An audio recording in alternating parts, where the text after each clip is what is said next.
자, 여러분들, 이번 시간에 우리 기출 97에 한 42% 정도 합격률이 되는 이 전산회계 1급 내용 좀 살펴볼게요. 뭐, 내용을 살펴보니까 좀 평이한 것 같고요. 그냥 그래요. 그냥 일반적인 것만 하면 합격을 할 수 있는 그런 회차였던 것 같습니다. 약간 몇 개는 논점이 있겠지만, 뭐, 매번 하던 얘기들을 또 똑같이 한다, 이렇게 보시면 되겠습니다. 자, 시험은 어떻게 칩니까? 이론인데요. 이론은 10분에서 뭡니까? 15분 내에서 하셔야 돼요. 끊어야 돼요. 10분 안에 과연 할 수 있을까? 그러니까 여러분 시험지를 받으면 시간적 여유가 있거든요. 한 5분쯤 남거든요. 설치를 하고 감독관 확인 번호가 있죠. 입력을 하기 전에 그 설치되고 시험지를 받은 그 텀이 한 5분쯤 있어요. 그럼 그때 뭡니까? 시험지를 한번 보는 거예요. 이렇게. 이 시험지를 보셔가지고 뭐가 나왔는지 확인해보고 또 문제를 풀 수 있으면 풀어도 좋아요. 우리 문제를 보다 보면 정답이 나오는 게 있잖아요. 그런 것들은 바로 풀어내면 되잖아요. 살짝 체크해도 돼요. 직접 와서 하지 마세요라고 하기 전까지는 풀어도 됩니다. 네, 눈 감고 있으면 하지 말고 항상 확인해보고 왜 이렇게 보냐라고 있죠. 지적하기 전까지는 한 푸는 겁니다. 그래서 하지 말라면 안 하면 돼요. 그죠? 그렇게 해서 최대한 시간을 확보하는 거. 근데 이거보다도 더 시간을 확보하는 방법은요, 세무 2급을 공부하면 돼요. 그럼 높은 걸 하면 이게 아무것도 아니잖아. 빨리 가능하다 이렇게 보면 돼요. 자, 그래서 요 안에는 끌어내야 됩니다. 끌어내고 참을 수 있어야 돼요. 뒤에 내가 동일한 시간대에 비해서 되게 쉽게 할 수 있는 것들이 많은데 불구하고 그걸 끊어야 되고, 이제 15분 정도 실무는 그러면 어떻게 돼요? 문제 1번에서 뭐 문제 6번 이렇게 되겠습니까? 그 나머지는요. 그리고 푸는 여러 가지 뭐 제조원가를 할지 이중거래처를 할지 타기정 대체를 할지 이런 논점을 가지고 접근하면 되겠습니다. 한번 해보도록 하죠. 자, 첫 번째, 이런 것들을 가볍게 해야 될 거 아니에요. 다음 중 구조상 차변 요소가 아닌 것은 이렇게 돼 있죠, 그죠? 그러니까 자본의 감소 차변은 이번이 되겠죠, 그죠? 뭐 아무것도 아니죠. 복식부기의 원리를 얘기하는 거죠. 뭐 효율 모른다는 건 말이 안 되죠. 자산과 비용의 증가, 자비차라고 했잖아요. 자산과 증가거래는 차변이고요. 그걸 알았다면 뭐야? 여기에 발생하는 대변의 부채 자본 수익의 감소 거래가 반대가 될 거 아니겠습니까? 그리고 아무것도 아닌 부분이 될까요? 두 번째, 유동부채에 분류되는 거는 임대보증금은 그러니까 대변이가 부채가 되는데 비유동부채, 사채, 비유동부채, 장기차입금, 장기 비유동부채, 예수금은요? 가장 대표적인 유동부채 되겠습니다. 1번 아무것도 아닙니다. 1번, 2번 쉽게 되고요. 그 다음에 현금 및 현금성 자산 있죠. 이거 풀어봐라 이번 했잖아요. 그래 현금은 통한, 그러니까 안 되는 것 찾아볼게요. 선일자 수표 같은 거 안 돼요. 그 다음에 그러니까 복권, 그 다음에 당좌 차월 이런 건 안 됩니다. 그런 거 알면은 매출적은 안 되고 통화. 단기 금융상품은 봐야 돼요. 취득 당시 만기가 석 달 내라면 현금성 자산이고 아니면 뭐야? 현금성 자산이 아니잖아요. 그러니까 얘는 3개월 내니까 뭐 되고 이게 아니고. 우편안도 됩니다. 우편 한정서, 제가 군대에 있으면서 막 얘기했잖아요. 뭐 이렇게 붙이고 뭐. 그게 바로 우편 한정서가 됩니다. 세 개가, 그죠? 우리가 현금 및 현금성 자산이 되겠습니다. 답하면 45만 9천 이렇게 됩니다. 풀어보시면 되겠어요. 여기까지는 무난하게. 그러니까 1, 2, 3번을 잘 풀면 어렵지 않게 될 것이고요. 이 정률법에 대한 얘기고, 올해 취득일자가 1월 1일이고, 내용수 5년 상각률 이렇게 돼 있잖아요. 그죠? 만약에 이걸 몰랐다면 어떻게 되겠습니까? 그냥 고정자산 등록에 입력하면 됐을 거 아니에요. 그게 등록하면 된다고요. 만약에 저 모른다면. 그렇잖아요. 근데 올해 산 거니까 상각률이 뭡니까? 1차 연도가. 그리고 여기에 있죠. 요 곱하기. 요 금액이 된다, 그죠? 우리 고정자산 등록 한번 해봤지 않습니까? 그래서 정률법 해보고 정액법 해봤잖아요. 정 힘들면 우리 전산이 켜져 있는 상태 아닙니까? 그러니까 만약에 이걸 정률법이라고 상각률을 있죠. 제시해줬죠. 이거 잘 모르겠다면 이렇게 하면 돼요. 375만 원이잖아요. 그죠? 그럼 여기 고정자산 등록이 켜져 있으니까 기계장치 206번 해가지고 여기 하여튼 기계장치 아무거나 그냥 아무거나 하면 되니까 올해 1월 1일이고 여기에 금액이 뭡니까? 375만 원이다 이 말이잖아요. 그럼 여기 5년 상각이잖아. 5년. 그러면 여기 답이 나오잖아요. 그죠? 이렇게 해서 전산을 이용할 수 있으면 하셔도 된다고요. 뭐 어려운 거 아니니까요. 우리가 고정자산 등록을 해본 이유가 여기 있는 거 아니겠습니까? 그죠? 네, 그래서 이렇게 해서 이거 풀어내시면 되겠습니다. 그죠? 375만 원에서 요 금액 1번 이렇게 풀었네요. 정액법이라면 나누기 5 하면 되지만 얘는 뭐야? 상각률은 저기에서 되는 거니까 해보시고요. 자, 다음 5번째 무형자산에 해당되지 않는 거 내부 창출 영업권은요. 안 되고 이거는 전부 다 광학권, 저작권, 전세권은 기타 비유동이 되겠습니다. 전세권. 그래서 지금 두 개가 있죠. B하고 D가 되겠습니다. 3번이 되겠습니다. 그래서 뭐 특허권은 가장 대표적이잖아요. 그죠? 저작권 이런 거. 이거 뭐 A 빼고, 저작권 E 빼고, 저작권 빼면 뭐 다 나가면 이거밖에 없지. 뭐. 그렇게 해서 풀어내시고요. 자, 충당부채로 있죠. 부채를 인식할 기간 있죠. 설명을 가장 옳지 않는 거. 과거의 사건의 결과 존재하고 추정. 유출대가 매우 높아야 되죠. 우발부채는 부채입니까? 아니에요. 우발부채는 주석으로 기재하는 거죠. 우발부채 중에서 요건이 되면 충당부채가 된다는 거지. 우발부채는 부채가 아니다. 저희 기본 교과서에 보면요. 우발부채는 부채가 아니라고 딱 적혀져 있습니다. 부채는 틀렸습니다. 그죠? 3번. 잘못했고요.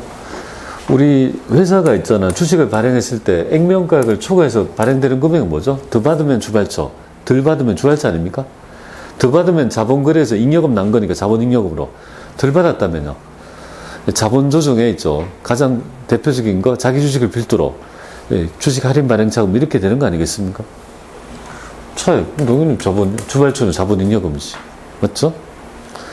자, 그 다음 8번 문제는 우리가 또 풀어봤는데요. 이미 여러분들이 쪽지 문제 할 때 이게 문제 풀어본 문제가 됩니다. 좋아서 제가 낸 건데요.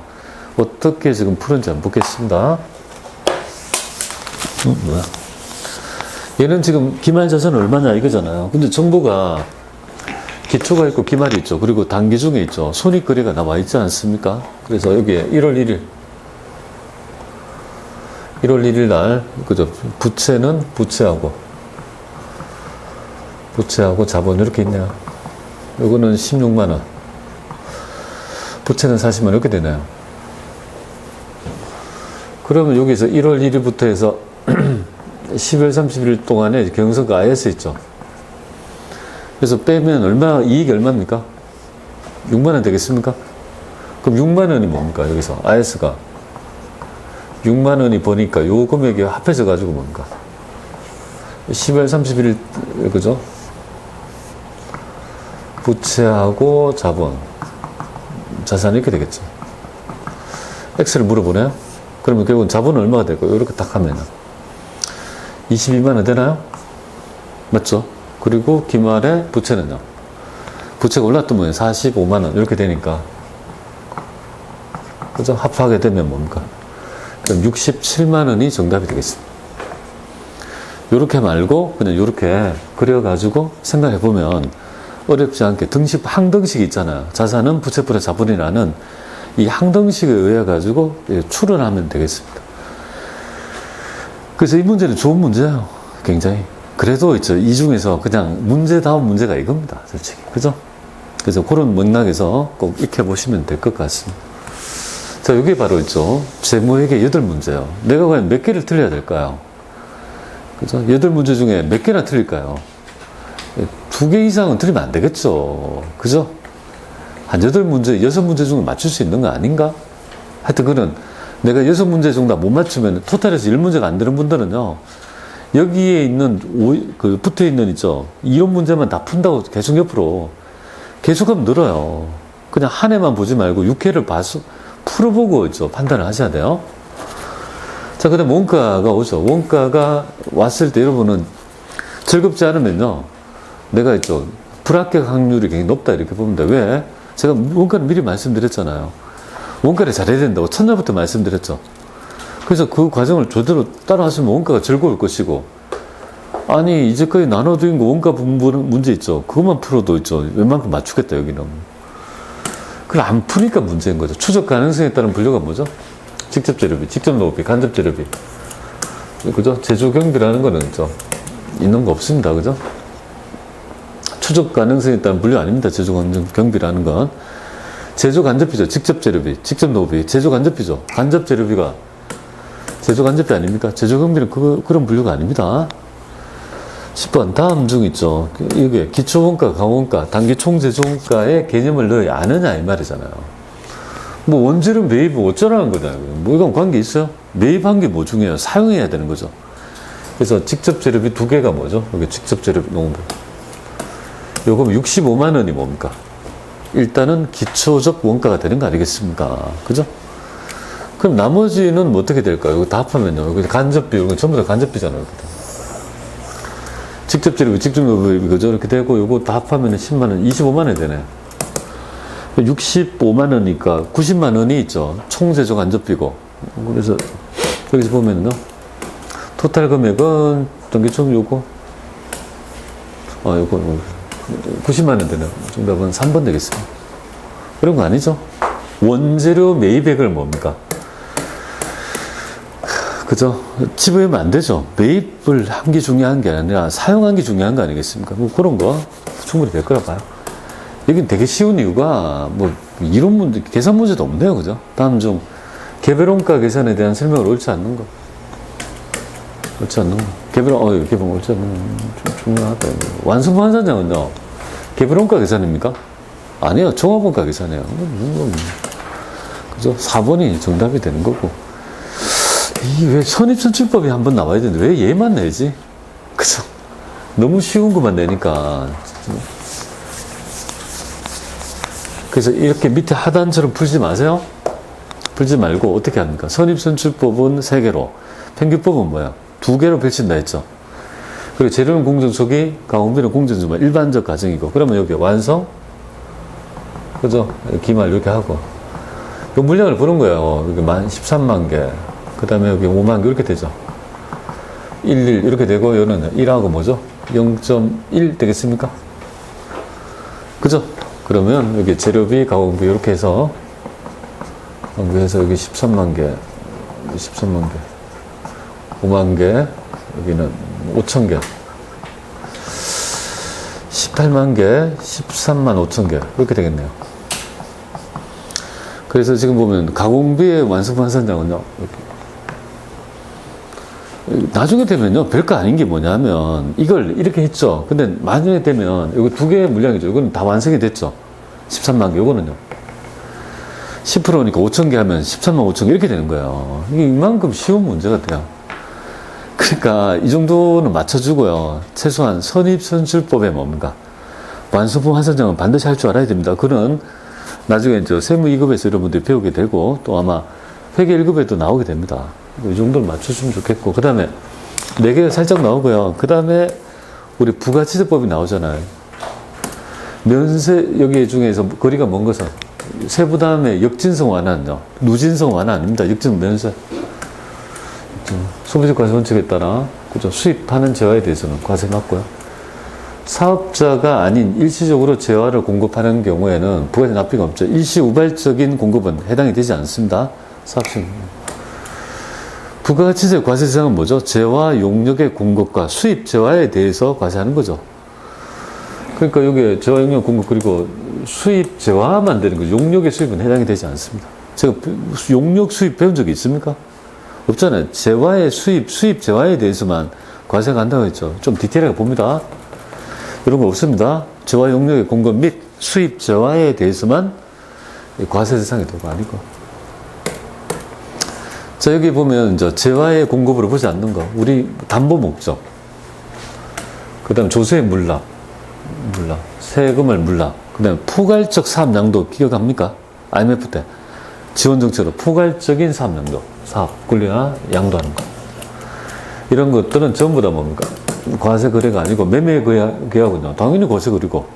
폐업시 잔존 제한은요. 간주 공급 아닙니까? 그럼 과세가 되는 거지. 그러니까 공급을 보지 않는 거 A, B. 되겠죠? 만약에 객관식이라면 어떻게 될까요? C를 날리면 되죠. D를 날리면 C를 날리고, D를 날리고, 그럼 A, B가 나오네. A, B, A, D, 뭐를 날려야지? D를 날려야 돼, D. 그럼 결국은 요거밖에 없네.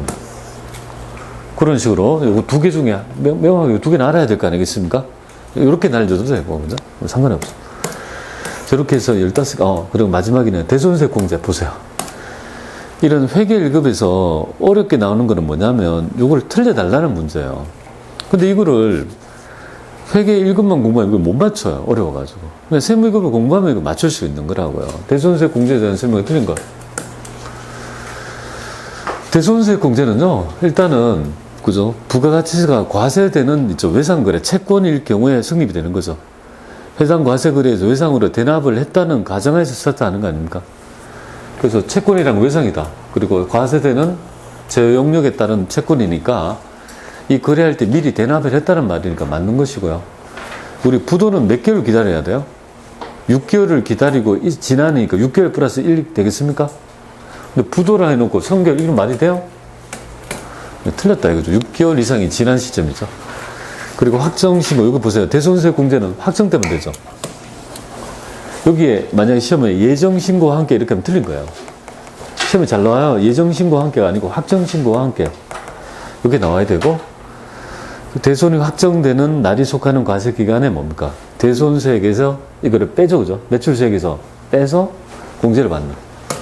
그래서 이거 틀렸다, 이렇게 보죠. 자, 이렇게 해서 이 15문제를 풀어봤는데, 여러분들 이 중에서 다 맞을 수는 없겠죠? 다 맞을 수 있는데, 그럼 좋고요. 다 맞을 수 없다라면 최소한 10개를 맞아야 돼요. 아시겠죠? 10개가 안 되는 분들은 명함이 안 됩니다. 총액에서 있죠. 적응아웃이야.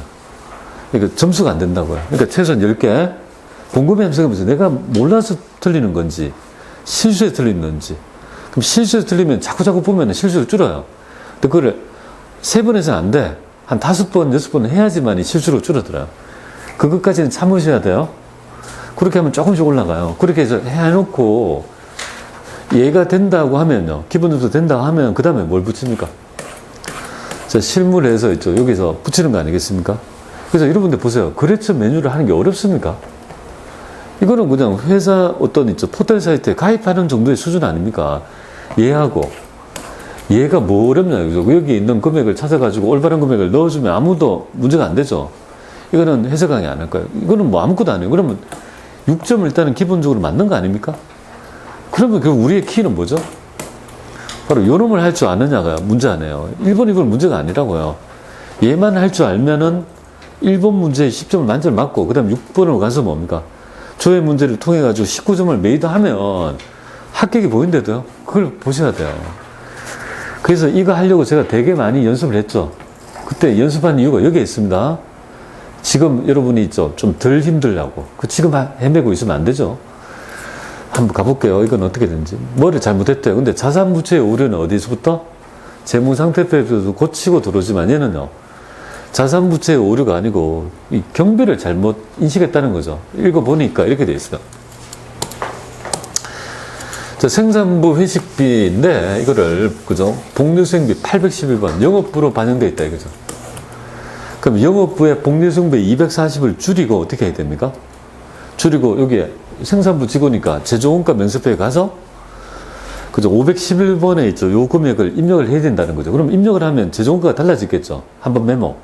두 번째 어디로 갑니까? 손익계산서에 매출원가를 뽑을 때 당기 제품 제조원가를 수정해서 새로운 당기 순위가 한번 메모. 이익잉여금 처분계산서에 가서 메모된 거는 뭡니까? 최종적으로 재무상태표에 2월 이익잉여금과 맞는지 차익을 확인한다.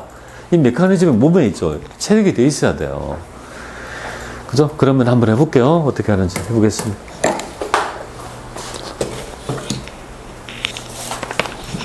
자, 그러면 여기 가서 해볼게요. 일단 잘못되어 있는 부분에 가야 돼요. 잘못되어 있는 부분에 일단 먼저 고쳐줘야 돼요. 그래서 복리후생비가 있잖아요. 여기 복리후생비가 980이 되는 거잖아요. 그죠? 그럼 여기서, 그죠? 여기가 복리후생비가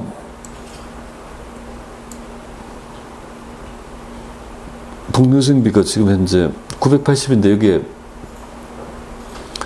240이 반영 240을 빼면 되겠네요. 그러면 240을 빼면 얼마 될까요? 제일 먼저 해야 될 거 240. 40 빼면 840 되겠습니까? 아니, 240, 740 되겠나요? 맞죠? 그럼 일단 먼저 잘못된 거 고쳐준다 이 말이잖아요. 요거를 줄여주고 어디로 인식해야 됩니까? 재정원가에 그 금액을 입력해야 되죠. 그래서 요거부터 고쳐준다. 그럼 요게 740을 뭡니까? 입력합니다. 얘부터 고칩니다. 자, 일단 고쳤어요. 그리고는 뭡니까?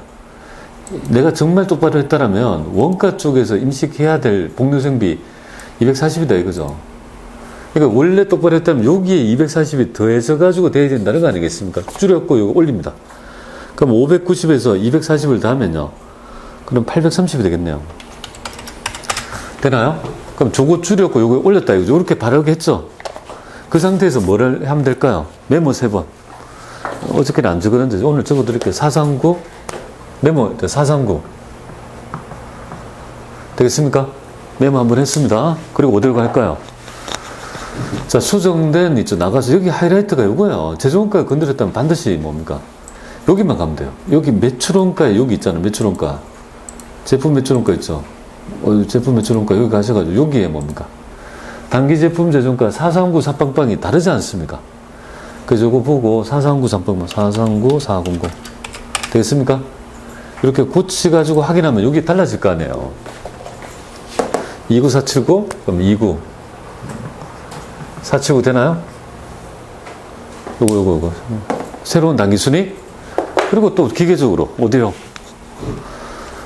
넘어가서 이렇게 잉여금 처분 계산서 가시면요 여기 하면 29479 맞죠? 고쳐져 있네? 괜찮아요. 고쳐져 있구나. 일단 우리는 마지막에 뭡니까? 1, 2, 3 되겠습니까?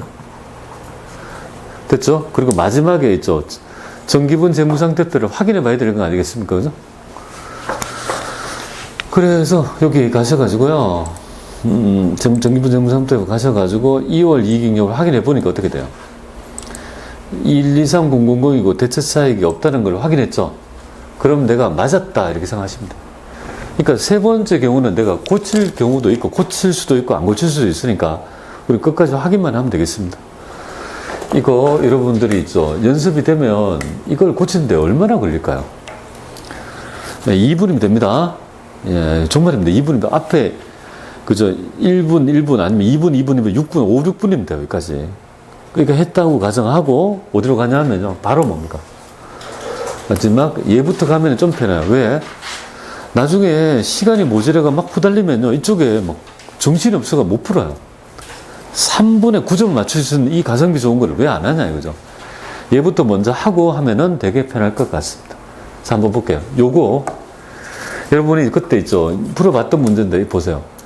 우리 지금 있죠. 1기 확정신고 기간에 차가감 납부세액은 뭐냐면요. 납부세액에다가 여러 가지 있죠. 가산세 등을 더해서 마지막에 차감 납부세액인데 단 예정신고 때 미환급세액이 있다 이 말이잖아요. 21번 아까 오늘 배웠던 21번 칸에 요 금액이 있다 이거죠. 요걸 쳐가지고 마지막 차감을 찾아내야 되는 거죠. 그러니까 여기에 대한 이해도가 이 문제는요. 세무이익을 공부 못하는 사람 맞을 수가 없어요. 이걸 못한대도요. 이걸 빼가지고.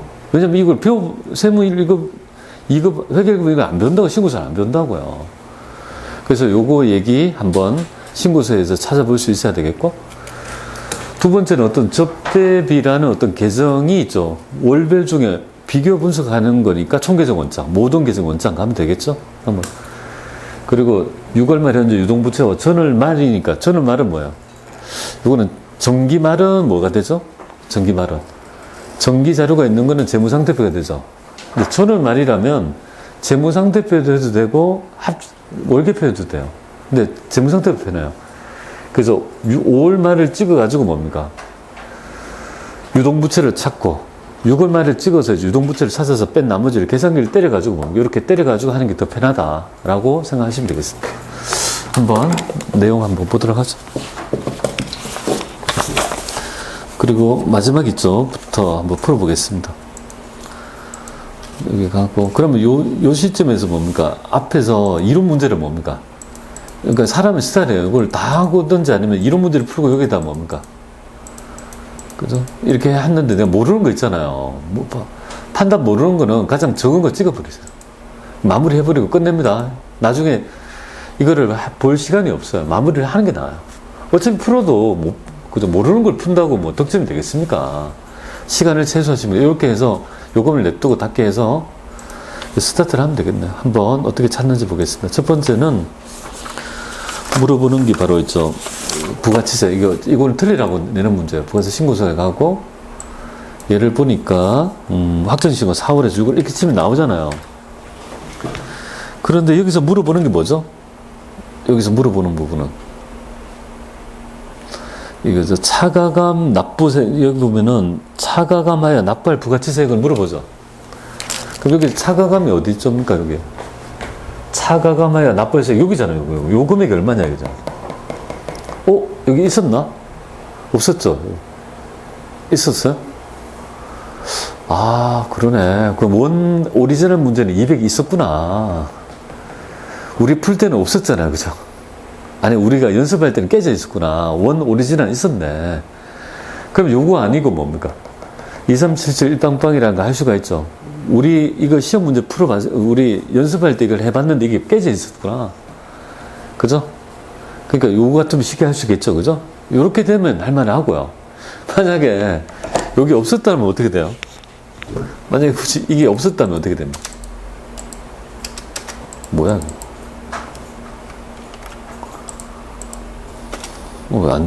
마감되어 있네. 뭐야?